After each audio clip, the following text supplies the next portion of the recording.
The PM SHRI controversy is back in Kerala politics, but this time the roles have completely reversed. Less than a year ago, PM SHRI was one of the biggest political issues in the assembly election. The Congress-led UDF accused the LDF government of surrendering to the BJP. They called the scheme an RSS agenda, a saffronization project, and even promised that PM SHRI would be thrown into the Arabian Sea if they came to power. The campaign worked big time. The issue became one of the many factors that contributed to the LDF's defeat. But today, the UDF government has decided to go ahead with the very same PM SHRI scheme.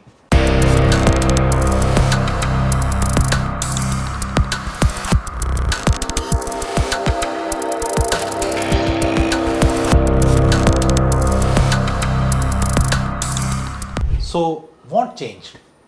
Let's rewind.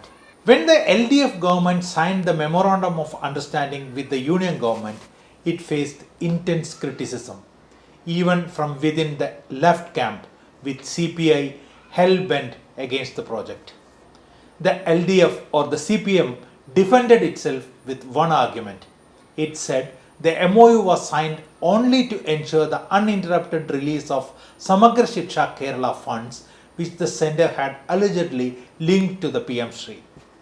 The government repeatedly maintained that accepting the scheme would not mean accepting any change in Kerala's public education policy. Kerala's curriculum, textbooks, and education model, it said, would remain untouched. The UDF was unconvinced. It alleged there was a secret understanding between the CPM and the BJP.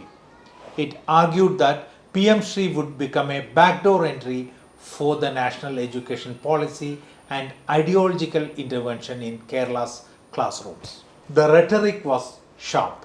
Senior Congress leaders declared that if the UDF came to power, PM SHRI would be thrown into the Arabian Sea. Then came the election.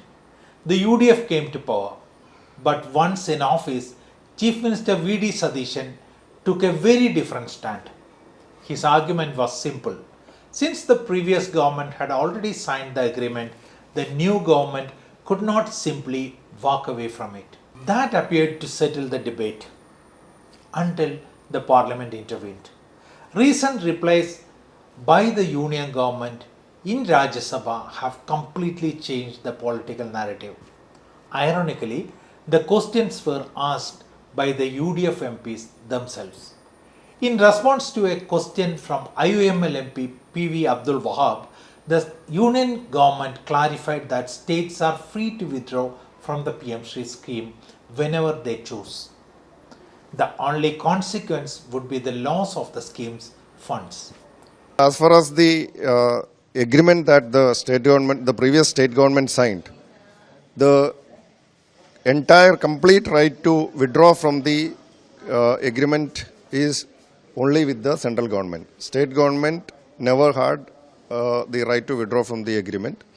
Now if the central government is saying that the state government has got the right to withdraw, it's a new situation. We will discuss this and we will take the right decision. In another reply to the Congress MP J.B. Mehta, the Union government stated that PM SHRI had not yet been implemented in Kerala and that the state had not received even a single rupee under the scheme.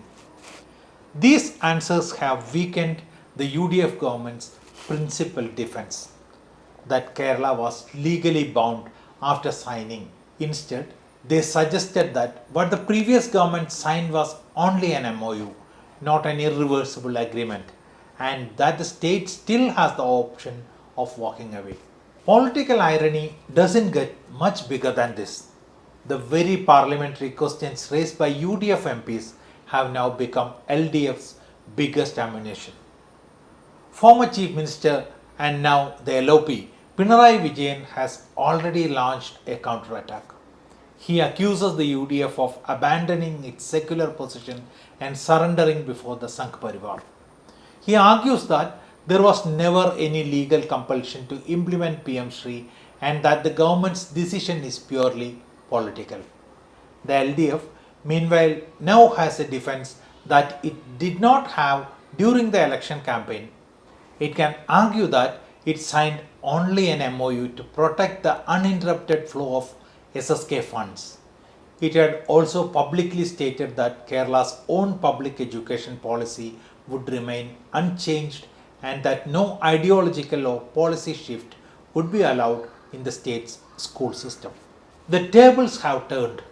The UDF once accused the LDF of implementing the BJP's agenda.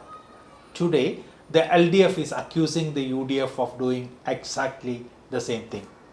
The discomfort is also visible within the Congress itself.